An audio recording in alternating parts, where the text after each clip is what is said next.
এখানে ইবলিস কি করছে? সে অহংকার প্রদর্শন করছে। সে আল্লাহকে বলছে আপনি ভুল, আমি ঠিক। আদমকে সে তুচ্ছ তাচ্ছিল্য করলো এবং সত্যকে প্রত্যাখ্যান করলো, দুটোই কিন্তু ইবলিস করলো এখানে।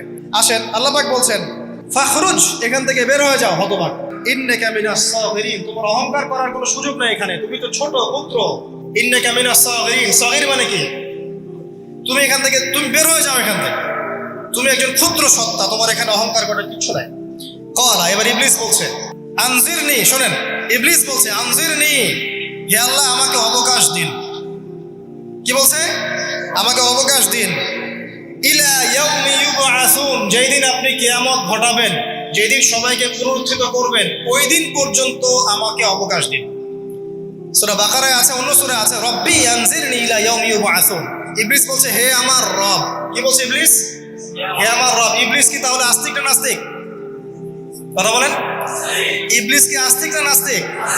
আস্তিক। ইবলিস বলছে যে ইয়া রব্বি, রব্বি হে আমার রব, হে আমার প্রতিপালক। আল্লাহকে ইবলিস বলছে হে আমার প্রতিপালক, আনজিরনি আমাকে অবকাশ দিন, ইলা ইয়াউমি ইউবআসুন, কিয়ামত দিবস পর্যন্ত, বা যেদিন আপনি পুরো মানব জাতিকে উঠাবেন কবর থেকে, আবার ওই দিন পর্যন্ত আমাকে অবকাশ দিন।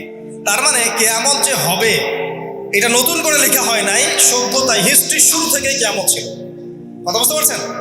ফেরেশতারাও জানতেন যে একদিন মহাবিশ্ব ধ্বংস হয়ে যাবে।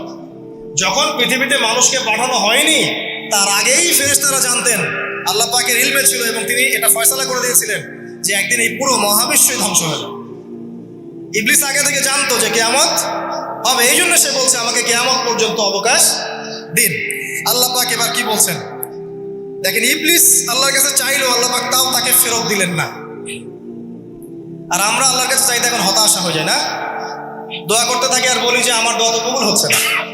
অথচ ইবলিস একটা জিনিস চাইলো, আল্লাহ পাক বললেন ক্বালা ইন্নাকা মিনাল মুনজারিন, যাও তুমি অবকাশ প্রাপ্তদের একজন, তোমাকে অবকাশ দেয়া হলো। এক কথায় তোমার দোয়া কবুল করা হয়েছে, তোমার অবকাশ তোমাকে দেয়া হলো, কারণ আল্লাহ পাক এটা পরীক্ষা করবেন ইবলিসকে দিয়ে, মানব জাতিকে। কল, এবার ইবলিসের চ্যালেঞ্জ শোনেন, এটাই আমাদের আজকের লেকচারের মূল পয়েন্ট। এই জায়গা থেকে ইবলিস চ্যালেঞ্জ করছে। কি চ্যালেঞ্জ করছে?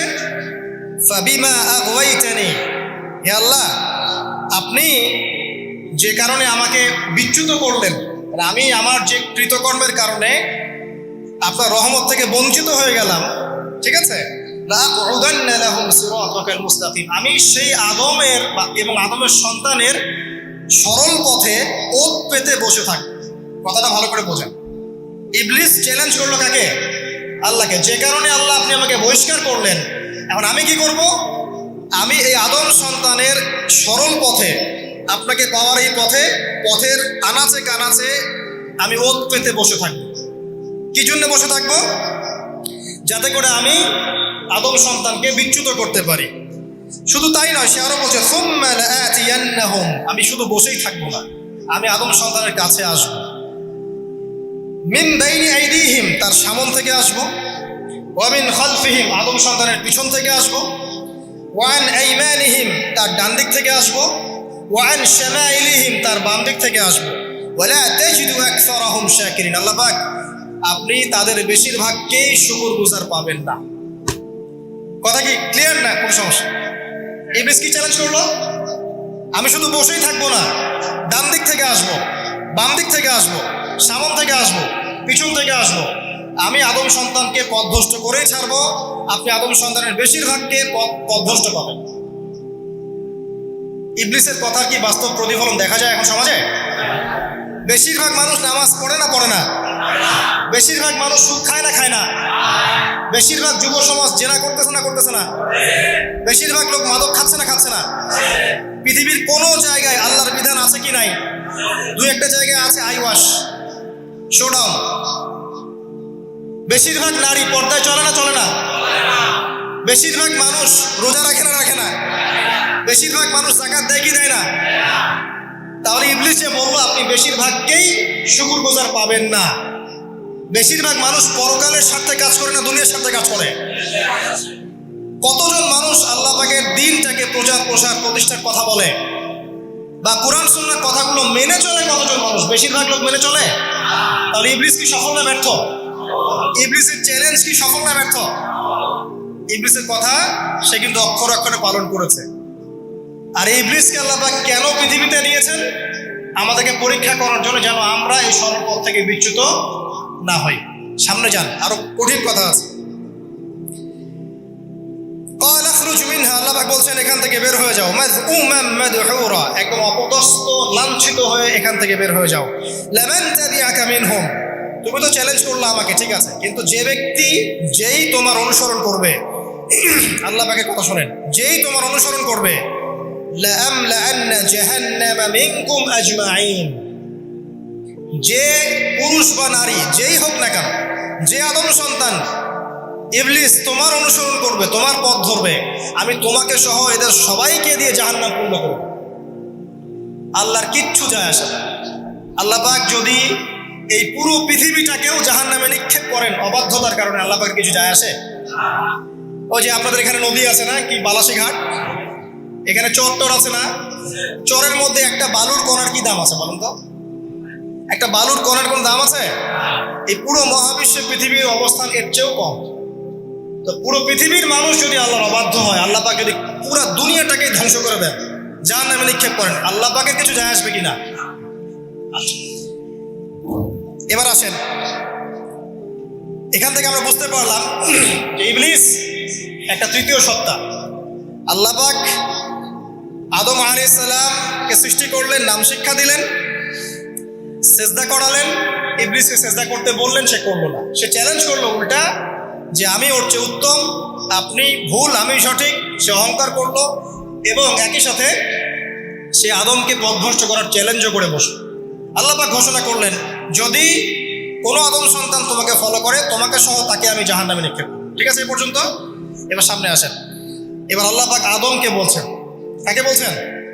আদম আলাইহিস সালামকে বলছেন, ইয়া আদম, হে আদম। তার আগে আদম আলাইহিস সালামের বুকের পাঁজর থেকে কাকে সৃষ্টি করেছেন? হাওয়া আলাইহিস সালাম, সভ্যতার ইতিহাসের প্রথম নারী এবং ইতিহাসের সবচেয়ে সুন্দরী রমণী কে? হাওয়া আলাইহিস সালাম। আরেকজন আছেন সবচেয়ে সুন্দরী রমণী, কে? কে বলতে পারবেন? জি না, 100 টাকা পুরস্কার বলেন। হ্যাঁ, নাম কি? মাশাআল্লাহ, ওই ওকে পুরস্কার দিও। কি নাম তোমার? মাশাআল্লাহ, মাশাআল্লাহ। দ্বিতীয় সুন্দরী রমণী, দুজন রমণীকে বলা হয় পৃথিবীর সবচেয়ে সুন্দরী রমণী। আপনি যাদেরকে দেখে সিডিউস হচ্ছেন, যদিও এদেরকে দেখে সিডিউস হওয়ার কিছু নাই, কারণ এরা তো সুন্দর না, কোনো দিক থেকে সুন্দর না, না পোশাকের দিক থেকে, না চেহারার দিক থেকে, না ফিজিক্যাল স্ট্রাকচারের দিক থেকে। এদেরকে দেখে তো পাগলও সিডিউস হবে না। তো আদম আলাইহিস সালাম এবং আদম আলাইহিস সালামের স্ত্রী হাওয়া আলাইহিস সালাম এবং সারা আলাইহিস সালাম ইতিহাসের সবচেয়ে সুন্দর রমণী। ইতিহাসের সবচেয়ে সুন্দর রমণী কাদের স্ত্রী ছিলেন? নবীদের না অন্য কারো? এজন্যই বলি, আপনি যদি পবিত্র থাকেন, আল্লাহওয়ালা মানুষ হন, ইনশাআল্লাহ তাআলা আল্লাহ পাক আপনার ঘরে একজন নেককার, পুণ্যবতী, সুষ্ঠী স্ত্রী দান করবেন ইনশাআল্লাহ। আপনি যদি এইসব অশ্লীলতার গোলক ধাঁধায় পড়ে নিজের ঈমান হারিয়ে ফেলেন, চরিত্র হারিয়ে ফেলেন, সম্ভাবনা খুবই কম যে আপনি একজন দিনদার মেয়ে পাবেন। বরং আপনি এমন কাউকেই পেতে পারেন যে আপনার মতোই, ঠিক আছে? দেখবেন যে আপনি 10 ঘাটের পানি খেয়ে আসছেন, ও দেখবেন 12 ঘাটের পানি খেয়ে আসছে। আল্লাহ পাক আমাদের যুব সমাজকে হেফাজত করুন, আমিন। আল্লাহ পাক এবার আদম আলাইহিস সালামকে বলছেন, ইয়া আদম, হে আদম, উসকুন আনতা ওয়া যাওজুকাল জান্নাহ। আদম শোনো, তুমি এবং তোমার স্ত্রী দুইজন এখন জান্নাতে থাকো। কোথায় থাকো? জান্নাতে থাকো। ওয়া কুলা মিন হাইসু শি'তুমা, যেখানে ইচ্ছা সেখান থেকে খাবার খাও। জান্নাতের নাজ নিয়ামতের কথা তো আপনারা শুনেছেন অনেক, আমি ওইগুলো বলতে যাচ্ছি না, সময় চলে যাবে। যা ইচ্ছা তাই পাবেন সেখানে, যা ইচ্ছা তাই। এমন একটা জায়গা যেটা কখনো কোনো চোখ দেখে নাই, কোনো কান শোনেও নাই। চোখ না দেখলেও, কান না শুনলেও মানুষ মনে মনে অনেক কিছু কল্পনা করে না, এটা কল্পনাও করার সুযোগ নাই। এত উন্নত মানের একটা জায়গা। তোমরা দুজন এখানে থাকো, জান্নাতের যে কোনো জায়গায় যাও, খাওয়া দাওয়া করো, কোনো সমস্যা নেই। কিন্তু ওয়ালা তাকরাবা হাদিহিশ শাজারা, মানে কি, এই যে গাছটা আছে, এই গাছের কাছে যেও। একটা শর্ত খালি দিলাম, গাছের কাছে যেও না। গাছের নাম কি এগুলো আমাদের আলোচনার বিষয় না। বিষয়টা হচ্ছে আল্লাহ পাকের আদেশটা কি। গাছটা আম গাছ হতে পারে, জাম গাছ হতে পারে, কদু গাছ হতে পারে, যে কোনো গাছ হতে পারে। এটা নিয়ে আমাদের কোনো মাথা ব্যথা নাই। মাথা ব্যথা হচ্ছে আল্লাহ পাকের আদেশ, এই গাছের কাছে যেও না, বাস যেও না। আচ্ছা, ফাতাকুনা মিনাজ জালিমিন, যদি চলে যাও তোমরা দুজন এখানে, তাহলে তোমরা দুজন কিন্তু জালেম হয়ে যাবে। আল্লাহ পাকের হুকুম অবাধ্য করলে মানুষ কি হয়ে যায়? জালেম হয়। এই জন্য আমরা দোয়ায় বলি আল্লাহুম্মা ইন্নী যালামতু নাফসি, বলি না? হে আল্লাহ, আমি আমার নফসের উপর জুলুম করেছি। রব্বানা যালামনা আনফুসানা, বলি না? আল্লাহ, আমরা আমাদের উপর জুলুম করেছি। তো আমরা যখন পাপ করি মানে আমরা জুলুম করে ফেলেছি। তো তোমরা দুজন এই গাছের কাছে যেও না, যদি যাও তাহলে জুলুম করে ফেলবে এবং জালেম হয়ে যাবে। এবার ইবলিস তো আর বসে নাই, সে তো চ্যালেঞ্জ করেছে, করে নাই? আচ্ছা, এবার ইবলিস কি করছে? ফাওয়াসওয়াসা লাহুমা শাইতান, এবং ইবলিস এবার এদের দুজনকে ওয়াসওয়াসা প্রদান করতে শুরু করলো। ইবলিস কি করলো? ওয়াসওয়াসা প্রদান করতে শুরু করলো। ওয়াসওয়াসাটা এমন ছিল যে হাল আদুল্লুকা আলা শাজারাতিল খুলদি ওয়া মুলকিন লা ইয়াবলা। ইবলিস এসে আদম এবং হাওয়া আলাইহিস সালাম তাদেরকে উস্কে দিতে লাগলো যে আমি কি তোমাদেরকে এমন কোনো গাছের কথা বলবো যেই গাছের ফল খেলে তোমরা চিরস্থায়ী হয়ে যাবে, কখনো মরবে না, এবং এমন রাজত্ব পাবে যে রাজত্বের কোনো ক্ষয় নাই। ইবলিসের টোপটা কি দেখলেন? চিরস্থায়িত্বের টোপ এবং কিসের টোপ? রাজত্বের টোপ। এটা সূরা তহার মধ্যে আছে। অন্য সূরায় আছে যে আমি কি বলে দিব এমন গাছের কথা যেই গাছের ফল খেলে তোমরা ফেরেশতা হয়ে যাবে, কখনো মরবে না। তাহলে চিরস্থায়িত্বের টোপ এবং এই যে কিসের রাজত্বের এই যে টোপ, এই দুইটা হচ্ছে মানুষকে আল্লাহর পথ থেকে ডিসিভ করার একটা মানদণ্ড। কথা বুঝতে পারছেন? এই পৃথিবীতে যত মানুষ পথভ্রষ্ট হয়ে গেছে জন্য হয়েছে অনেকেই, আর অনেকে চিরস্থায়িত্বের জন্য হয়েছে। ফেরাউন নমরুদ চিরস্থায়িত্বের লোভে পড়ে পথভ্রষ্ট হয়নি? আর ওই সময় থেকে শুরু করে এখনকার বিশ্বে যারা ক্ষমতাধর, এরা কি ক্ষমতার দাপটে পথভ্রষ্ট হচ্ছে না?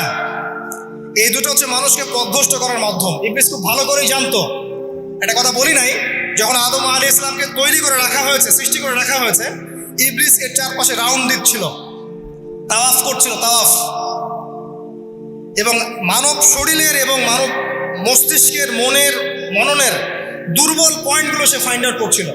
কারণ সে কিন্তু অনেক জ্ঞানী ছিল, সে কিন্তু প্রচণ্ড জ্ঞানী ছিল, এবং এখনও কিন্তু সে প্রচণ্ড জ্ঞানী, এবং তার অভিজ্ঞতা ঝুলি এখন অনেক বেশি, তাই না? ওর বয়স হয়ে গেছে না এখন, প্রচুর বয়স। তো তাওয়াফ করে করে সে মানুষের দুর্বল জায়গাগুলো ফাইন্ড আউট করেছে। একটা হচ্ছে পেট, একটা প্রবৃত্তি, একটা হচ্ছে নারীর প্রতি আসক্তি, ঠিক আছে, একটা ক্ষমতার লোভ, একটা চিরস্থায়িত্বের লোভ। এগুলো হচ্ছে মানুষের দুর্বল জায়গা। ইবলিস এগুলো ফাইন্ড আউট করে ওইভাবে চাল দিয়েছে। কথা বুঝতে পারছেন? একটু খেয়াল করে দেখেন, এখনকার বিশ্বে যত অন্যায় হচ্ছে ম্যাক্সিমাম পাপ হচ্ছে পেটের কারণে। পেট। সুদ খায় কেন? পেটের কারণে। ঘুষ খায় কেন? পেটের কারণে। ইভেন যে এখন জেনা করছে ওদেরকে তো এখন যৌনকর্মী বলতে হয়, তাই না? সম্মান দিয়ে কথা বলতে হয়। তো যৌনকর্মী যারা, তারাও দেখবেন পেটের কারণেই করছে, পেটের কারণে। তারপর দেখবেন মানুষের সম্পদ আত্মসাৎ, ওই যে ছেলে মেয়ে বাল বাচ্চার জন্য। পেট মানে মূল জিনিসটা কি? পেট। এবং চিরস্থায়িত্ব, ক্ষমতার দাপট আর প্রবৃত্তির দাসত্ব, এগুলো হচ্ছে মানুষের সবচেয়ে দুর্বল পয়েন্ট। দেখবেন ম্যাক্সিমাম পাপ হচ্ছে মেয়েদের কারণে। মেয়েদের কারণে না? মেয়ের পিছনে, মেয়ের পিছনে আপনি চলে গেছেন, এখানে আত্মহত্যা করছে কেউ এখানে আপনার জেনা করছে, কেউ ধর্ষণ করছে, কেউ পরকে লিপ্ত হচ্ছে। মানে মেয়েরই কোনো পাপ। ওই যে বলে না, দুইটা পাপ যাকে পেয়ে গেছে তার লাইফটা ক্র্যাশড। একটা হচ্ছে মেয়ে, একটা হচ্ছে টাকা। অর্থ সম্পদের লালসা যার মধ্যে পেয়ে বসেছে, এর জীবন শেষ। আর যার মেয়ের নেশা আছে, মেয়ের নেশা যার মধ্যে আছে, এর জীবন শেষ। একে আপনি হেদায়েতের পথে আনতে পারবেন না ইল্লা মাশাআল্লাহ, আল্লাহ পাক যদি না চান। আসেন, আর ইবলিস তাওয়াফ করছিল এবং সে কিন্তু টোপ দিল, চিরস্থায়িত্বের টোপ দিল, এবং কিসের টোপ দিল? ফেরেশতা হয়ে যাবে, অমর হয়ে যাবে। এবার আমাদের পিতামাতা আদম এবং হাওয়া আলাইহিস সালাম তারা কিন্তু ফল খেয়ে ফেললেন। আর এটা এমন নয় একবার ওয়াসওয়াসা দিয়েছে বাস খেয়ে ফেলেছেন, এমন নয়। কন্টিনিউয়াসলি সেই কাজটা করেছে। একটা মানুষ যখন জেনা করে, ইবলিস কি একবার এসে বললেই কেউ জেনা করে ফেলে? আস্তে আস্তে কিন্তু মানুষ জেনার পথে যায়। ওই যে প্রথমে একদিন, অনেক দিন একটা লেকচার দিয়েছিলাম না, প্রথমে গার্লফ্রেন্ড বয়ফ্রেন্ড একটা সম্পর্ক হয়, তাই না? তারপর কথাবার্তা হয়, মোবাইল ফোন এক্সচেঞ্জ করে, নোট এক্সচেঞ্জ করে, কফি খায়, আস্তে আস্তে ডেটিংয়ে যায়, পরে দেখবেন এক পর্যায়ে গিয়েছে না এভাবে। আর যারা ধর্ষক, এতে ডাইরেক্ট অ্যাকশন। এত সময় নাই, ডাইরেক্ট। তো ইবলিস প্রতিটা পাপ মানুষকে ধাপে ধাপে করায়। দেখবেন ইবলিস এখানেও কিন্তু আমাদের পিতামাতাকে ধাপে ধাপে ওইদিকে নিয়ে গিয়েছে। এবার আসেন, আমাদের পিতামাতা ফল খেয়ে ফেললেন, এই জায়গাটা খুব ভালো করে বোঝেন। এই ফল খাওয়াটা আল্লাহর অবাধ্যতা না। আল্লাহ পাক বলেছিলেন না যে জালেম হয়ে যাবে, আল্লাহ পাকের অবাধ্য হলেন। অবাধ্যতার ফলাফলটা কি হলো এবার শোনেন। আমরা সবাই জানি অবাধ্যতার ফলাফল কি, আল্লাহ পাক জান্নাত থেকে নামিয়ে দিয়েছেন, তাই তো? এর আগে আরেকটা ফলাফল হয়েছে। এই ফলাফলের সাথে আমাদের বর্তমান সময়কার যে ইস্যুটা চলছে, পোশাক, নারী, সংস্কৃতি, হাবিজাবি, হ্যাঁ, বেহায়াপনা, বেলাল্লাপনা, এই ইস্যুটা এখানে জড়িত। এটা আমারও বুঝতে এবং খুঁজে পেতে সময় লেগেছে। আমরা সবাই পড়েছি স্টুডেন্ট লাইফে, আদম এবং হাওয়া আলাইহিস সালাম আদেশ লঙ্ঘন করেছেন, সাথে সাথে আল্লাহ পাক জান্নাত থেকে কি করেছেন? নামিয়ে দিয়েছেন। ইবলিসকেও নামিয়ে দিয়েছেন, তারপরে হায়াত দিয়েছেন, এখানে পরীক্ষা করছেন, এই তো? এখানে আল্লাহ পাক দেখবেন আমাদের আমল কেমন, আমল ভালো হলে আবার জান্নাতে, খারাপ হলে আবার জাহান্নাম। কিন্তু এর আগেও একটা ঘটনা ঘটেছে। যে মুহূর্তে আমাদের পিতামাতা ফল খেয়েছেন গাছের কাছে গিয়েছেন, আল্লাহ পাকের আদেশটা লঙ্ঘন করেছেন, সাথে সাথে তাদের গায়ের পোশাকটা খুলে পড়ে গেছে। আমি বুঝাতে পারি নাই? পুরো মহাবিশ্বের প্রথম লজ্জা, প্রথম অপমান, প্রথম শাস্তি, ঠিক আছে, আল্লাহর অবাধ্যতার প্রথম পরিণাম লজ্জাহীনভাবে গা থেকে কাপড় খসে পড়ে যাওয়া, ন্যাংটা হয়ে যাওয়া। ন্যাংটা বাংলা ভাষায় বুঝতে পারছেন? প্রথম শাস্তি, প্রথম অবাধ্যতা এবং প্রথম অবাধ্যতার পরিণতি পুরো মহাবিশ্বে সভ্যতার শুরু থেকে শেষ পর্যন্ত প্রথম অ্যাক্সিডেন্ট, বা এই যে আমরা বলছি পরিণতি, পাপের পরিণতি, অবাধ্যতার পরিণতি, সেটা হলো গা থেকে কাপড় খুলে যাওয়া। এই কথা আল্লাহ পাক বলছেন এখানে, লিইউবদিয়া লাহুমা মা উরিয়া আনহুমা মিন সাওয়াতিহিমা। ইবলিস তোমাদের পিতামাতাকে এই গাছের কাছে নিয়ে গিয়ে ফল খাইয়ে তাদের গা থেকে পোশাক খুলে ফেলে দিয়েছে। এবার কি বুঝতে পারছেন যে ইবলিস এখন বিশ্বে কি করছে? ইবলিস সেম কাজটা করছে আমাদের সাথে, আমাদের গা থেকে তারা পোশাক খুলে ফেলে দিচ্ছে। সভ্যতার শুরুর পাপ বলছি না আমরা, এটা আসলে ভুল। সভ্যতার শুরুতে আদম এবং হাওয়া আলাইহিস সালাম যে ভুলটা করেছেন, তার যে পরিণতি হয়েছে সেটা এটা ছিল না যে জান্নাত থেকে পৃথিবীতে নামিয়ে দেয়া, বরং পরিণতি এটা ছিল তাদের গা থেকে প্রথম কাপড় খুলে গেছে, তারা নগ্ন হয়ে গেছে। ইবলিস সর্বপ্রথম আমাদের বাবা মাকে নগ্ন করেছে প্রলোভন দিয়ে, ক্ষমতার প্রলোভন, চিরস্থায়িত্বের প্রলোভন দিয়ে। আজকের বিশ্বেও কি ইবলিসের দোসররা সেম কাজটা করছে না? আজকের বিশ্বেও কি ইবলিসের মানুষরূপী দোসরগুলা সেম কাজটাই করছে না? সেম কাজটা করছে। আমাদের গা থেকে ওরা পোশাক খুলে ফেলছে, এরপর আল্লাহ পাক জান্নাত থেকে নামিয়ে দিয়েছে। আগে কিন্তু এটা হয়নি, আগে পোশাক খুলেছে। এরপর কি হয়েছে জানেন? শোনেন, আল্লাহ পাক ওয়াকালা মা নাহাকুমা রাব্বুকুমা আন হাযিহি আশ-শাজারা ইল্লা আন তাকুনা মালাকাইন আও তাকুনা মিনাল খালিদিন। ইবলিস বলছিল যে তোমাদের রব তোমাদেরকে এই গাছের কাছে যেতে নিষেধ করেছে এই কারণে যে তোমরা এখানে গেলে মালাক হয়ে যাবে এবং চিরস্থায়ী হয়ে যাবে। ওয়া কাসামাহুমা ইন্নী লাকুমা লামিনান নাসিহিন। ইবলিস বলছিল যে আমি আল্লাহর কসম করে বলছি আমি তোমাদের শুভাকাঙ্ক্ষী। ফাদাল্লাহুমা বিগুরুর, ওদেরকে তারা পথভ্রষ্ট করলো, ইবলিস তাদেরকে পথভ্রষ্ট করলো। ফালাম্মা যাকাশ শাজারা, যখন তারা গাছের কাছে গেলেন, বাদাত লাহুমা সাওআতুহুমা, তাদের লজ্জাস্থানটা উন্মুক্ত হয়ে গেল, কাপড় খুলে পড়ে গেল। এটাই বলতে যাচ্ছিলাম। ওয়াতাফিকা ইয়াখসিফানি আলাইহিমা মিন ওয়ারাকিল জান্নাহ, এবং আদম এবং হাওয়া আলাইহিস সালাম জান্নাতের গাছের পাতা ছিঁড়তে লাগলেন এবং সেই পাতা দিয়ে লজ্জাস্থান ঢাকতে লাগলেন। আপনার বাবা আপনার মাকে যদি কেউ রাস্তায় নগ্ন করে ফেলে আপনার কেমন লাগবে? আপনি কি করবেন তার ইজ্জত সম্মান বাঁচানোর জন্য? আমাদের পিতা মাতাকে ইবলিস জান্নাতে নগ্ন করে দিয়েছিল এবং আমাদের পিতা মাতা জান্নাতের পাতাগুলো ছিঁড়ে ছিঁড়ে লজ্জাস্থানকে আবৃত করতে শুরু করল। ওয়ানাদাহুমা রাব্বুহুমা, এবং আল্লাহ পাক বলছেন এবার আল্লাহ পাক তাদের দুজনকে ডাকলেন, ডেকে বলে আলাম আনহাকুমা আন তিলকুমা শাজারা, হে আদম এবং হাওয়া তোমাদের দুজনকে কি আমি বলি নাই যে এই গাছের কাছে যাবে না? ওয়াকুল লাকুমা ইন্নাশ শাইতানা লাকুমা আদুউম মুবিন, আমি কি তোমাদেরকে বলি নাই নিশ্চয়ই শয়তান তোমাদের স্পষ্ট প্রকাশ্য শত্রু? ক্বালা, এবার তারা তাদের ভুল বুঝতে পারলেন। আল্লাহ পাকের কত দয়া মানুষের প্রতি দেখেন। ইবলিসও আল্লাহর অবাধ্য ছিল, আল্লাহ পাক তাকে বহিষ্কার করে কাফের বানিয়ে দিয়েছেন, চিরস্থায়ী লানত করেছেন। আমাদের পিতা মাতাও ভুল করেছেন, বাট আল্লাহ পাক তাদেরকে চিরস্থায়ী জাহান্নামী করেন নাই। আল্লাহ পাক তাদেরকে দয়া পরবশ হয়ে ক্ষমা করে দিয়েছে। শুধু তাই নয়, আল্লাহ পাক এত মহব্বত করেন আদম সন্তানকে যে তওবা করার যে কালিমাটা, সেই কালিমাটাও আল্লাহ পাক আদম এবং হাওয়াকে শিখিয়ে দিয়েছেন। সুবহানাল্লাহ। কোন কালিমা দিয়ে তওবা করবো, কি করবো, এটাও তারা বুঝতে পারছিলেন না। আল্লাহ পাক তখন শিখিয়ে দিয়েছেন। ক্বালা, তারা বলল, রব্বানা, হে আমাদের প্রতিপালক, যালামনা আনফুসানা, আমরা আমাদের উপর জুলুম করেছি নফসের উপরে, ওয়া ইল্লাম তাগফির লানা ওয়া তারহামনা লানাকুনান্না মিনাল খাসিরিন। এই দোয়াটা করলেন আমাদের পিতামাতা, আল্লাহ পাক মাফ করবেন। কিন্তু মাফ করার পরে আর জান্নাতে থাকা হলো? এই পৃথিবীতে নামিয়ে দেওয়া। পৃথিবীতে নামিয়ে দেওয়ার পরে একটা হায়াত দেওয়া হলো, কারো 50, 60, 70, 100, 200, 500, 1000 ইত্যাদি। এবং আল্লাহর পক্ষ থেকে ঐশী গ্রন্থ পাঠানো হলো, কখনো তাওরাত, কখনো জাবুর, কখনো ইনজিল ইত্যাদি, কখনো কোরআন।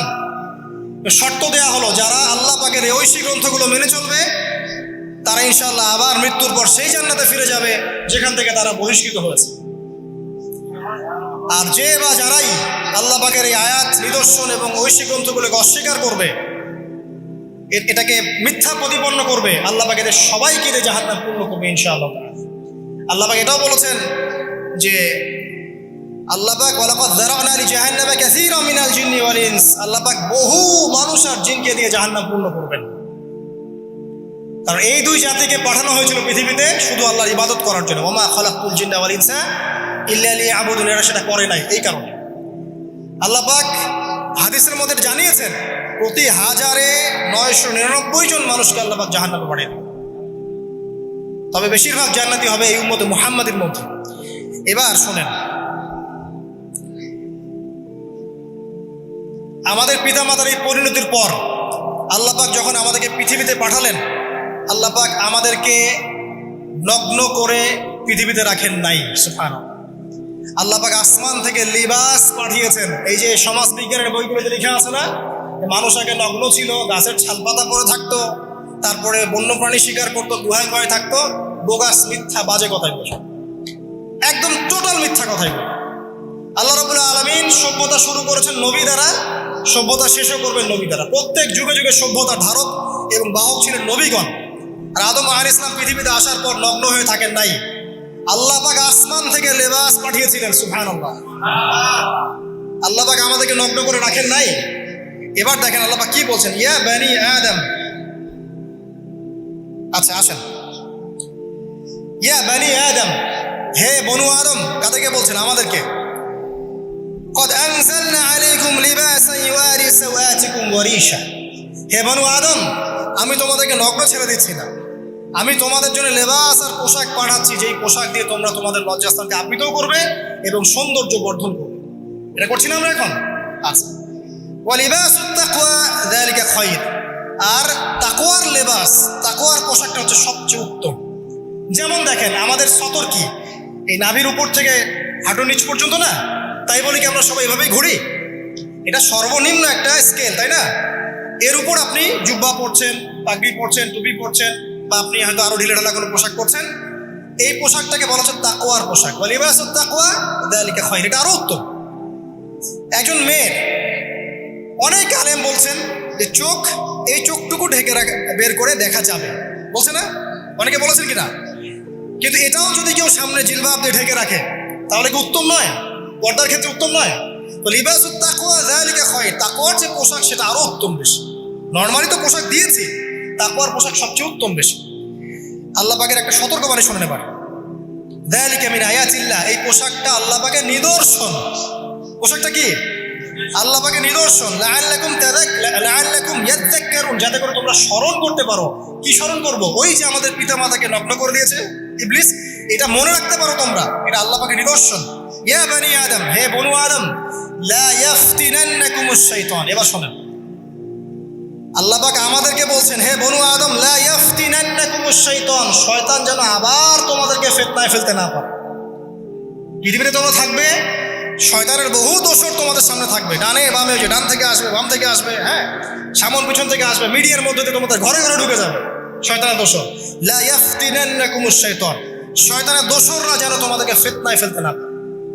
কে বলছেন? আল্লাহ পাক বলছেন।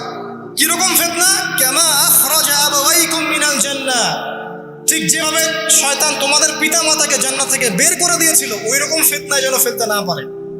ঠিক আছে? ওয়ায়ানজিউ আনহুমা লিবাসাহুমা, এবং শয়তান তোমাদের পিতা মাতার লেবাস খুলে ফেলেছিল, নগ্ন করে দিয়েছিল, নগ্নতা, বেহায়াপনা, অশ্লীলতা শিখিয়েছিল, ওইদিকে ধাবিত করতে চেয়েছিল। শয়তানের দোসররা যেন এটা করতে তোমাদের সাথে না পারে, সতর্ক থাকবে। লিউরিয়াহুমা সাওআতিহিমা, যাতে করে তোমাদের লজ্জাস্থানটা উন্মুক্ত হয়ে যায়। ইন্নাহু ইয়ারাকুম, নিশ্চয় শয়তান তোমাদের সবাইকে দেখতে পায়। হুয়া ওয়া কাবিলুহু, সে এবং তার পুরো কবিলার লোকজন। মিন হাইসু লা তারাউনাহুম, এমন জায়গা থেকে যে জায়গা তোমরা দেখতে পারো। আর শয়তান এবং তার অনুসারী যারা আছে, হোক মানুষ আর জিন, তারা তোমাদেরকে দেখতে পারে এমন জায়গা থেকে যা তোমরা দেখো না। আর আমরা যারা এই বিশ্বে আছি, আমরা সবাই এখন খেলার পুতুলের মতো খেলছি। যারা নিয়ন্ত্রণ করে বিশ্ব, এদেরকে কেউ দেখতে পারে না। এরা মানুষ শয়তান, কথা বুঝতে পারছেন? আর এমনি জিন শয়তান যারা আছে, এদেরকে তো আমরা দেখতে পারি না, অনেক দূর থেকে তারা আমাদেরকে দেখতে পারে। আল্লাহ পাক সতর্ক করছেন এটা। ইন্না জাআলনা আশ-শায়াতিন আউলিয়া লিল্লাযিনা লা ইউমিনুন, শোনেন, নিশ্চয়ই যারা আমার প্রতি ঈমান আনে না বা আমার অবাধ্য হয়, আমার আদেশ মানে না, তাদের সাথে আমি শয়তানকে বন্ধু বানিয়ে দিয়েছি। এবার বুঝলেন কেন বললাম এরা মানুষ শয়তান? বিকজ এদেরকে আল্লাহ পাক শয়তানের বন্ধু বানিয়ে দিয়েছেন। শয়তানের বন্ধু অন্য সূরায় আছে, শয়তান, জিন শয়তান মানুষ শয়তানকে ওহী করে। জিন শয়তান মানুষ শয়তানের মাথায় এসব বুদ্ধি ঢালে। শয়তানি বুদ্ধিগুলো শয়তান মানুষের মাথায় ঢালে। মানে মানুষ মাথাটা আগে সে রিড করেছে, কাকে কোন দিক দিয়ে রিসিভ করা যাবে। ঠিক আছে? আচ্ছা, এরপরে আরো আল্লাহ পাক বলছে, ওয়াইদা ফাআলু ফাহিশাতান, তারা যখন কোনো ফাহিশা কাজ করে, নোংরা বেহায়ার মতো কাজ করে, ক্বালু, তারা বলে, ওয়াজাদনা আলাইহি আবানা, এরকম করেই আমরা আমাদের পিতা মাতাদেরকে পেয়েছি। মানে যুগ যুগ ধরে এই সংস্কৃতি চলে আসছে, নগ্নতার সংস্কৃতি, বলে না? কথা বুঝতে পারছেন না? এই কথাই তারা বলে, যেটা কোরআনে আছে।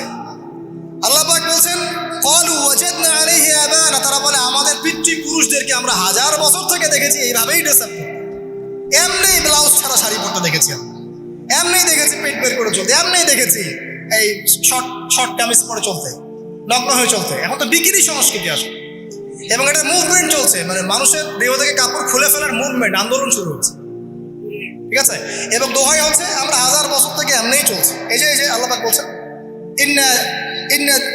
ক্বালু ওয়াজাদনা আলাইহি আবানা, আমরা এর উপরে আমাদের পিতা মাতাদেরকে পেয়েছি। ওয়াল্লাহু আমারানা বিহা, এরা আরো বলে আল্লাহ আমাদেরকে এই আদেশ করেছেন। নাউযুবিল্লাহ। আল্লাহ বলছেন, আল্লাহ পাকের আদেশ কি? কুল ইন্নাল্লাহা লা ইয়া'মুরু বিল ফাহশা, নিঃসন্দেহে আল্লাহ পাক কোনো ফাহেশা কাজের আদেশ করতেই পারেন না। পারেন? নিঃসন্দেহে আল্লাহ পাক কোনো ফাহেশা, বেলাল্লাপনা, বেহায়ার মতো কোনো আদেশ, বেহায়া করার কোনো কাজের আদেশ করতে পারেন না। আতাকুলুনা আলাল্লাহি মা লা তা'লামুন, তোমরা কি আল্লাহ সম্পর্কে এমন কথা বলছো যেই কথা তোমরা জানো না? এই পর্যন্ত থাক। এবার আসেন বাস্তবতায় আসেন। এতটুকু যে আমরা হিস্ট্রির সূচনার কথাগুলো বললাম, এখানে আপনারা কিন্তু প্রথম একটা দলিল পেলেন মানুষের দেহ থেকে পোশাক খুলে ফেল। এরপর আমি পুরো কোরআনটা ঘাটার চেষ্টা করেছি। আদম আলাইহিস সালাম থেকে শুরু করে মুহাম্মদ সাল্লাল্লাহু আলাইহি ওয়াসাল্লাম পর্যন্ত হাজার হাজার শতাব্দী চলে গেছে, যাই নাই? হাজার হাজার বছর চলে গেছে, বহু জাতি এসেছে, বহু জাতি চলেও গেছে। আমরা কি প্রথম জাতি নাকি? এর আগে কত জাতি পৃথিবীতে এসেছে, চলেও গেছে, গেছে না? আচ্ছা, কোরআন ঘেটে ঘেটে ক্লান্ত হয়ে যাওয়ার পর আমরা এমন কোনো জাতি পাচ্ছি না যাদের কথা আল্লাহ পাক বলেছেন যে আমি তাদেরকে ধ্বংস করেছি অশ্লীলতার কারণে বা এই আপনার বেলাল্লাপনার কারণে বা ফাহেশা কাজের কারণে। সরাসরি এই একটা কারণ দেখে আল্লাহ পাক কোনো কওমকে ধ্বংস করেছেন খুব রেয়ার, খুঁজে পাওয়া যাচ্ছে না। শুধু 3টা জায়গা বের করতে পেরেছি। কয়টা জায়গা? 3টা। 1 নাম্বার দেখেন, আদম আলাইহিস সালাম পরে নূহ আলাইহিস সালাম না, এই জাতিটাকে আল্লাহ পাক ধ্বংস করেছেন না? এই ধ্বংসটাকে আল্লাহ পাক এই বেপরদামির কারণে করেছেন, অশ্লীলতার কারণে করেছেন, পোশাকের অপসংস্কৃতির কারণে করেছেন? করেন না, শিরকের কারণে করেছেন। কি কারণে? শিরক। আল্লাহ পাক সবাইকে ডুবিয়ে মেরেছেন, কিন্তু ওরা যে নগ্ন পোশাক পরে রাস্তাঘাটে চলাফেরা করতো, এই কথাটা কিন্তু আল্লাহ পাক বলেন। তার মানে ওদের পাপ এটা ছিল না। এরপর ইব্রাহিম আলাইহিস সালামের কওম কি এই কারণে ধ্বংস হয়েছে? অশ্লীলতার কারণে ধ্বংস হয়েছে? বেহায়াপনার কারণে ধ্বংস হয়েছে? নগ্নতার সংস্কৃতির অপচর্চার কারণে ধ্বংস হয়েছে? না। শিরকের কারণে। আদ জাতি এই কারণে না। সামুদ জাতি এই কারণে না। একটা জাতি পাওয়া যায়, তার নাম কওমে লূত। কি নাম? কওমে লূত। এই লূত কওম ছিল সমকামী। তারা মেয়েদের সাথে বিবাহ বন্ধনে আবদ্ধ হতো না, বরং ছেলেদের ছেলে ছেলে জেনা করতো না। এই একটা জাতি পাচ্ছি ইতিহাসে, যারা অশ্লীলতার কারণে, ফাহেশা কাজের কারণে, সমকামিতার কারণে, নোংরামির কারণে আল্লাহ পাক পুরো উপরে উঠিয়ে নিচে নামিয়ে ধসিয়ে দিয়েছে। এই একটা জাতি পেলাম। আরেকটা জাতি পাওয়া যায়, তার নাম হচ্ছে বানু ইসরাইল। কি নাম? বানু ইসরাইল। আল্লাহ রাসূল সাল্লাল্লাহু আলাইহি ওয়াসাল্লাম বলছেন যে তোমরা দুনিয়া থেকে বেঁচে থাকো এবং নারীর ফিতনা থেকে বেঁচে থাকো। কারণ বানু ইসরাইল মানে মূসা আলাইহিস সালামের যে কওম ছিল, এই কওমের মধ্যে প্রথম ফিতনা দেখা দিয়েছিল মেয়েদের ব্যাপারে। এই একটা পেলাম যে মেয়েদের কারণে, বেহায়াপনার কারণে, অশ্লীল পোশাকের কারণে, নগ্নতার কারণে একটা সভ্যতাকে আল্লাহ পাক শাস্তি দিয়েছে। দুটো পাওয়া গেল, ঠিক আছে? এক দুই, একটা লূত, একটা হচ্ছে বানু ইসরাইল, ঠিক আছে? আর একটা পাওয়া যায় এটা জোর করে, সেটা হলো নবী মুহাম্মদ সাল্লাল্লাহু আলাইহি ওয়াসাল্লাম নবী হওয়ার ঠিক আগের সময়টা, যেটাকে আমরা কি বলি আইয়ামে জাহিলিয়াত। ওই সময়ে মেয়েদের জিনাটা ব্যাপক ছিল, ব্যভিচারটা ব্যাপক ছিল, পরকীয়াও ছিল, বৈবাহিক তেমন কোনো অধিকার ছিল না। এমনও হতো যে একটা মেয়ের সাথে 8-10 জন পুরুষ সহবাস করতো, করার পরে সেই মেয়ে যখন গর্ভবতী হতো, তার বাচ্চা প্রসব করার পর সেই মেয়ে 10 জনকে ডেকে দাঁড় করাতো, দাঁড় করিয়ে বলতো যে অমুকে হচ্ছে আমার এই বাচ্চার বাপ, তারপরে এর সাথে বিয়ে হতো। চিন্তা করতে পারেন? তো নারীদের যে বৈষয়িক অধিকার, ধর্মীয় অধিকার, আপনার পোশাকের অধিকার, শালীনতার অধিকার, সম্পত্তির অধিকার, এগুলো ছিল নয় সব। এই একটা সভ্যতা পাওয়া যাচ্ছে। তাহলে তিনটা আমরা বের করতে পারলাম, কথা ঠিক আছে? আচ্ছা, এবার আসেন এই তিনটা সভ্যতার পর নবী সাল্লাল্লাহু আলাইহি ওয়াসাল্লাম যখন নবী হলেন, তখন তিনি সমস্ত অশ্লীলতার শেকড়টাকে উপরে ফেলে দিলেন। সভ্যতার ইতিহাস থেকে শুরু করে আমরা যত জাতির ধ্বংস দেখছি, এই ধ্বংসগুলো শিরকের কারণে হয়েছে, কুফরির কারণে হয়েছে, অবাধ্যতার কারণে হয়েছে। মাত্র কয়েকটা জাতির ক্ষেত্রে অশ্লীলতা, বেহায়াপনা, আপনার ফাহেশা কাজ, এগুলোর রিজন দেখানো হয়েছে। তো এ থেকে একটা বিষয় প্রমাণ করা যায়, এই কথাটা ভালো করে বোঝেন। এ থেকে একটা বিষয় প্রমাণ করা যায় যে যত সভ্যতা ধ্বংস হয়ে গেছে, ওই সভ্যতার মানুষরা আর যাই করুক না কেন, তাদের পোশাক আশাক ঠিকঠাক ছিল। কথা বুঝতে পারছেন না? যত সভ্যতা ধ্বংস হয়ে গেছে, আদ, সামুদ, নূহ, ফিরআউন, ঠিক আছে, যত সভ্যতা ধ্বংস হয়ে গেছে, তাদের আর যত পাপী থাক, হয়তো কেউ অহংকারী ছিল, কেউ কুফরি করেছে, কেউ শিরিক করেছে, হ্যাঁ, কেউ সন্তানদেরকে হত্যা করেছে, কেউ মানুষ হত্যা করেছে, কেউ জুলুম করেছে, কেউ অহংকার করেছে ইত্যাদি, কিন্তু তাদের পোশাক আশাক শতাব্দীর পর শতাব্দী ঠিকঠাকই ছিল। এটা নিয়ে আল্লাহ পাক কোরআনে খুব বেশি কথা বলেন না। তার মানে বোঝা যায় যে এটা রিমার্কেবল কোনো কথা বলার বিষয় ছিল না, আল্লাহ পাক বলেন। অর্থাৎ যুগ যুগ ধরে মানুষের শালীনতার পোশাকটা ঠিকই ছিল, কারণ মানুষ জানতো যে তাদের পিতামাতাকে আল্লাহ পাক, তাদের পিতামাতাকে ইবলিস নগ্ন করে দিয়েছিল জান্নাতে। এই কথাটা মানুষের মাথার মধ্যে ছিলই, এবং বিভিন্ন ধর্মগ্রন্থে এটার অস্তিত্ব আছে। আপনি শুধু ইসলাম না, অন্য যে কোনো ধর্মগ্রন্থ ঘাটেন, হিন্দু ধর্মগ্রন্থ ঘাটেন, সেখানে দেখবেন বলা হচ্ছে যেন মেয়েরা পর্দায় থাকে। দেখেন, করে দেখেন, বেদের মধ্যে এটা আছে। আমি গতকালকেও স্টাডি করেছি। এবং খ্রিস্টান ধর্মগ্রন্থ পড়েন, সেখানে দেখবেন লেখা আছে, ওদের যে নিউ টেস্টামেন্টে আছে, দেখবেন যে যারা মাথার চুল দেখিয়ে বেড়ায়, তাদের শাস্তির কথা বলা হয় যে চুল যেন কেটে দেওয়া, ওদের ধর্মগ্রন্থে আছে। যারা জিউস, যারা পুরো বিশ্বে মুসলিমদেরকে অত্যাচার করে থাকে, এদের ধর্মগ্রন্থেও পর্যন্ত আছে যে যখন ইসহাক আসছিলেন, একজন নারী জিজ্ঞাসা করলেন কে আসছেন, তার ভৃত্য বললেন যে আমার প্রভু আসছেন। তখন তিনি নেমে নিজে একটা ঢিলেঢালা পোশাক পরলেন, তারপর সামনে গেলেন। শুধুমাত্র ইসলাম ধর্মে নয়, যত ধর্ম চলে গেছে পৃথিবীতে, সমস্ত ধর্মের মধ্যেই নারীদের শালীন পোশাকের কথাটা বর্ণিত আছে এখন পর্যন্ত। তার মানে যারা এখন অশালীন বিষয়ের দিকে মানুষকে ধাবিত করতে চায়, এদের আসলে কোনো ধর্ম নাই। ধর্মের সাথে এদের কোনো সম্পর্ক আসলে না। আর আমরা কিন্তু কথা বলছি ধর্মের বেসিসে, হোক সেটা হিন্দুইজম বা খ্রিস্টানিজম বা জুইডিজম বা ইসলাম, আমরা ধর্মের বেসে কথা বলছি। এখন যদি কেউ বলে ধর্মতাত্ত্বিক কথাবার্তা দিয়ে এসবে দলিল দিবেন না, তাহলে তার সাথে একটা ডিবেট হবে আল্লাহ আছেন কি নাই। যদি আমরা ডিবেটে জয়লাভ করি, হ্যাঁ আল্লাহ বলে একজন আছেন, তাহলে আল্লাহ পাকের বিধান কোনটা? এখন চলমান সর্বশেষ বিধান কোনটা? এটাতে আসতে হবে ডিবেট। ডিবেট 1 আল্লাহ আছে কি নাই, ডিবেট 2 আল্লাহ পাকের সর্বশেষ ধর্মগ্রন্থ কোনটা। এই তো এই দুইটাতে আমরা যদি জয়লাভ করি এবং ইনশাআল্লাহ আমরা সেটা করবো, এটাতে আমাদের কেউ ঠেকাতে পারবে না ইনশাআল্লাহ, এটাই সত্য। তাহলে মানুষের উপর ওয়াজিব হয়ে যাবে এটার উপর আমল করো। এখন আমরা এর বেসিসে দেখবো কোনটা ঠিক কোনটা বেঠিক, তাই না? কোনটা সত্য কোনটা মিথ্যা, কোনটা ন্যায় কোনটা অন্যায়, তখন আমরা এর বেসিসে দেখবো, অন্য কোনো ভিত্তির বেসিসে দেখবো। এখানে চেতনা, যুগ যুগ ধরে চলে আসা সংস্কৃতি, আমাদের বাপদাদা দোহাই, এইসব ইস্যু টানা যাবে না। বেস হবে কি? কোরআন এবং সুন্নাহ এবং অন্যান্য ধর্মগ্রন্থগুলো। যদি ওটাতে রাজি থাকে ওটাতেও, কারণ প্রত্যেকটা ধর্মগ্রন্থেই বলা আছে স্বাধীনতার কথা, লম্বা ঢিলেঢালা পোশাকের কথা, হোক সেটা হিন্দুইজম বা খ্রিস্টানিজম বা জুডিজম। পরে দেখেন, না থাকলে আমার কাছে আসেন, প্রতিটা ধর্মগ্রন্থে এটা কথা লেখা আছে। এবার আসেন, সর্বশেষ নবী মুহাম্মদ সাল্লাল্লাহু আলাইহি ওয়াসাল্লাম যখন নবী হন, আরবের ওই চিত্রটা, জেনা, ব্যভিচার, পরকীয়া, অশ্লীলতা, এটাকে সমূলে উপড়ে ফেলে দেন 23 বছরের মধ্যে। 23 বছরের নববী জীবনের পরে সেখানে কোনো জেনা আছে, কোনো বেপরদামি আছে, কোনো ব্যভিচার আছে, কোনো সুদ আছে, কোনো শিরক আছে, কোনো মাদক আছে? যেগুলো আছে খুবই অল্প, যেটা আছে সেটা কি? খুবই অল্প। এটা কিন্তু ধরা যায় না, 2-1টা অ্যাক্সিডেন্ট হতেই পারে। সাহাবীদের যুগেও নামাজ পড়তে গিয়ে কোনো একজন দেখা গেছে অ্যাক্সিডেন্ট হয়ে গেছে, জেনা হয়ে গেছে। এটা তো রেয়ার ঘটনা। এক্সেপশনাল সামথিং কি এক্সাম্পল হতে পারে? যেটা কমন সেটা হচ্ছে এক্সাম্পল। মানে আপনি বলবেন যে মেয়েদের শালীনতার কথা এবং এর কারণে ধর্ষণের সংখ্যা বৃদ্ধি হচ্ছে, এই কথা আপনি যখন বলবেন, কিছু মানুষ আপনাকে বলবে যে তাহলে বোরখাওয়ালা মেয়ে কেন ধর্ষিত হচ্ছে, তাহলে বাচ্চা কেন ধর্ষিত হচ্ছে। আপনাকে বলছি পরিসংখ্যানটা কতটুকু, কেন হচ্ছে সেটা আমরা জবাব দিব। আগে বলছি পরিসংখ্যান কতটুকু।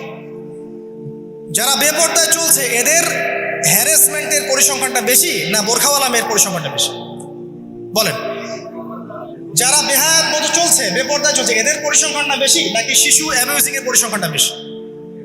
তাহলে মূল যে জায়গাটা, ওইখানে আগে ফোকাস করতে হবে, তারপরে আমরা গৌণ জায়গায় যাব। এবং এই জায়গাটাতে আমরা দলিল বা প্রমাণ হিসেবে পেশ করব মানুষের রুচিবোধের পরিবর্তন, মানসিকতার পরিবর্তন এবং পাশবিক একটা প্রবৃত্তির দাসত্ব। এটা কিভাবে হচ্ছে? এটা পর্নোগ্রাফির কারণে হচ্ছে, এটা পর্নোগ্রাফির কারণে হচ্ছে, মিডিয়ার কারণে হচ্ছে, অবাধ ফ্রি মিক্সিংয়ের কারণে হচ্ছে, যৌন সুশ্রুতির কারণে হচ্ছে এবং যৌনতাকে সহজলভ্য করে দেওয়ার কারণে এই দুর্ঘটনাগুলো ঘটছে। আচ্ছা, আগে আমি আমার পয়েন্টে আসি। নবী সাল্লাল্লাহু আলাইহি ওয়াসাল্লাম যখন এটার শিকড়টা উপরে ফেলে দিলেন, তখন কিন্তু মক্কা, মদিনা, পুরো জাজিরাতুল আরবে আর কোনো বেহায়াপনার কোনো শিকড় থাকলো না। থাকলো না। আল্লাহ পাক কিভাবে এটা করলেন? পুরো হিস্ট্রির ইতিহাস টেনে দিয়ে আল্লাহ পাক কয়েকটা আদেশ নাজিল করলেন। সেই আদেশটা কোরআন এবং সুন্নাহে আছে। আল্লাহ পাক প্রথমে ছেলেদেরকে বললেন, শোনো, সূরা নূর 33 নম্বর আয়াত, আল্লাহ পাক ছেলেদেরকে বললেন, তোমরা তোমাদের চোখ নিচু রাখো, এটা আমাদের দায়িত্ব। প্রত্যেকটা ছেলের দায়িত্ব বেগানা মেয়েকে দেখলে চোখটা কি করবে? নিচু করবে। সিম্পল। তাহলে আপনি সিডিউসড হবেন, এক কথায়। 2 নম্বর, আল্লাহ পাক আমাদেরকে বললেন, তোমরা তোমাদের লজ্জাস্থানকে হেফাজত করো। কাদেরকে? আমাদেরকে, মানে ছেলেদেরকে। প্রথমে আল্লাহ পাক ছেলেদেরকে বললেন চোখ নিচু করে রাখো, লজ্জাস্থানে হেফাজত করো। ঠিক আছে? সূরা বানী ইসরাঈল আল্লাহ পাক বললেন, জেনার ধারের কাছেও যেও না, ধারের কাছেও যেও না। আল্লাহ পাক আরো বললেন, যদি কেউ জেনা করে ফেলে, সূরা নূরে, তাহলে তাকে 100টা বেত্রাঘাত করতে হবে। কয়টা? 100টা। এবং 1 বছরের জন্য তাকে বহিষ্কার করতে হবে। আল্লাহ পাক শাস্তিও দিলেন, শুধু তাত্ত্বিক বিধান দেন নাই, শাস্তিও দিয়েছেন। কারণ শুধু তাত্ত্বিক বিধান দিয়ে হবে? আমি যদি ওয়াজ করে বেড়াই, ভাই মদ খায় না, কোনো শাস্তি না অ্যাপ্লাই করি, তাহলে কি মদ ছাড়বে মানুষ? আমরা যদি বলি হত্যা করা মহাপাপ, দুর্নীতি করা মহাপাপ, মানুষ দুর্নীতি ছাড়বে না যতক্ষণ না শাস্তি নিশ্চিত করা যাচ্ছে। আল্লাহ পাক তাত্ত্বিক কথা শুধু বললেন না, শাস্তিও নিশ্চিত করলেন। তারপর আল্লাহ পাক আরো বললেন, যদি বিবাহিত কোনো ব্যক্তি ব্যভিচার করে, তাহলে তাকে রজম করতে হবে, মাটিতে পুঁতে তাকে পাথর নিক্ষেপ করে হত্যা করে ফেলতে। ঠিক আছে? শাস্তি। এরপরে দেখেন আল্লাহ পাক মেয়েদেরকে বলছেন, মেয়েদেরকে বলছেন, তোমরা মূলত ঘরে থাকো, যদি বাইরের পরিবেশ তোমাদের অনুকূলে না থাকে তোমরা ঘরে অবস্থান করো। ওয়াকরনা ফি বুয়ুতিকুন্না ওয়ালা তাবাররুজনা তাবাররুজাল জাহিলিয়াতিল উলা। তোমরা মূলত ঘরে থাকো। জাহিলি যুগে মেয়েরা যেভাবে নিজেদেরকে প্রদর্শন করে বেড়াতো, এই কাজটা তোমরা করো না। যদি করো তাহলে সমাজে বেহায়াপনা, ফাহিশা বেড়ে যাবে, তোমরা নিজেরাই ক্ষতিগ্রস্ত হবে, যেটা ওরা হচ্ছে এখন। আচ্ছা, এরপর আল্লাহ পাক আরো বললেন, হে নবী, আপনি আপনার স্ত্রী এবং মুমিন নারীদেরকে বলেন, তারা যদি বাহিরে যায় যেন জিলবাব দিয়ে তাদের পুরো বক্ষ দেশটাকে ঢেকে নেয়। তাহলে পোশাকের সংস্কৃতির শেকড় কোত্থেকে শিখবো আমি? কোত্থেকে শিখবো? আল্লাহ পাক কর্তৃক নাজিলকৃত সর্বশেষ ঐশী গ্রন্থ থেকে শিখবো নাকি? যে বইয়ের মধ্যে কোনো ভুল নাই সেটাই তো আমার শেখার মাধ্যম হবে নাকি? নাকি যে দর্শনে হাজারটা ভুল সেটা শিখবো আমি? আল্লাহ পাক এখানে বলছেন মুমিন নারীদেরকে বলো বাইরে গেলে পরে তারা যেন জিলবাব দিয়ে কাপড় দিয়ে সুন্দর করে বক্ষ দিয়ে সেগুলো ঢেকে রাখে। বোরখার কথা এখানে নাই শব্দে, ঠিক আছে? ঢেকে রাখা ঢিলে ঢালা পোশাকের কথা এসেছে। আচ্ছা আসেন, আল্লাহ পাক আরো বললেন যে তোমরা অমুক অমুক অমুক অমুক, যেমন আপনার বাবা, আপনার ভাই, আপনার এই যে সন্তান, এই যে মাহারাম যারা আছে এদের সামনে ছাড়া অন্যদের সামনে যখনই যাবে তোমরা কিন্তু হিজাব অবলম্বন। তা আল্লাহ পাক হিজাবের বিধান দিলেন, চক্ষু নিচু করতে বললেন, লজ্জাস্থানের হেফাজত করতে বললেন, এবং যদি এর পরেও কেউ ভুল করে ফেলে তাহলে আল্লাহ পাক শাস্তির কথা বললেন। আল্লাহ পাকের সিস্টেমটা সুন্দর হলো না? এই সিস্টেমটা নবী সাল্লাল্লাহু আলাইহি ওয়াসাল্লাম অ্যাপ্লাই করলেন, সমাজ থেকে সমস্ত জেনা ব্যভিচারের ভিত্তি উঠে চলে গেল। সুবহানাল্লাহ বলবেন না? এটা হলো অবস্থা। তারপর দেখেন আল্লাহ রাব্বুল আলামিন শুধু পর্দার কথা বলেই ক্ষান্ত হলেন না, কারণ একটা বিধান দিলেই মানুষের সবকিছু সলভ হবে না। আল্লাহ পাক এর পাশাপাশি আমাদেরকে 5 ওয়াক্ত নামাজ পড়তে বললেন, ঠিক আছে? নামাজ পড়লে মানুষ ভালো হবে, নৈতিকতা শিখবে, আল্লাহর সাথে ক্লোজ সম্পর্ক হবে। আল্লাহ পাক কোরআন তেলাওয়াত করতে বললেন, ঠিক আছে? কোরআন মেনে চলতে বললেন। আল্লাহ পাক আমাদেরকে আল্লাহর জিকির করতে বললেন, নবীর সুন্নাহ মতো চলতে বললেন। আল্লাহ রাব্বুল আলামিন আমাদেরকে আল্লাহর যত অবাধ্যতা আছে, কি সমস্যা? হ্যাঁ আচ্ছা যেতে দেন। আমি যেটা বলতে চাচ্ছি যে আল্লাহ পাক শুধু পর্দার কথাগুলো বলেই একটা বিধান দিয়ে শেষ করে দিলেন না, কারণ শুধুমাত্র হিজাবের সাথেই পুরো সোসাইটির সমস্যাগুলো জড়িত না, এখানে আরো অনেক বিষয় আছে। যদি আপনি নৈতিকতা না শেখেন, একটা বোরখাওয়ালা মেয়েকে আপনি টিস করতে পারেন, ঠিক আছে? যদি আপনার মধ্যে আল্লাহর ভয় তাকওয়া না থাকে, আপনি কিন্তু একটা বাচ্চাকেও ধর্ষণ করতে পারেন, সুযোগ পেলে আপনি করে ফেলবেন। আপনার মধ্যে আল্লাহর ভয় না থাকলে আপনি কিন্তু গোপনে জেনা করতে পারেন বা পর্ন দেখতে পারেন। তাই আল্লাহ পাক শুধু হিজাবের বিধানটা দিয়েই ক্ষান্ত হলেন না, আল্লাহ পাক আনুষঙ্গিক আরো অনেক কথা বললেন যে তোমরা পবিত্র হও, বেশি বেশি আল্লাহর জিকির করো, 5 ওয়াক্ত সালাত নামাজে পড়ো, কোরআন তেলাওয়াত করো, নবীর সুন্নাহ মেনে চলো, দিনই কাজে ব্যস্ত থাকো, সৎ কাজের আদেশ করো, অসৎ কাজে নিষেধ করো। মানে এই সবগুলো কাজ যখন একসাথে হবে, আপনার মনটা কি হবে? পবিত্র হবে। আপনার মনের মধ্যে আল্লাহর নূর চলে আসবে। আপনার মনে আল্লাহর নূর চলে আসবে, তখন এইসব অন্ধকার বা এই যে জাহেলিয়াতগুলো আপনার কাছে ভালো লাগবে।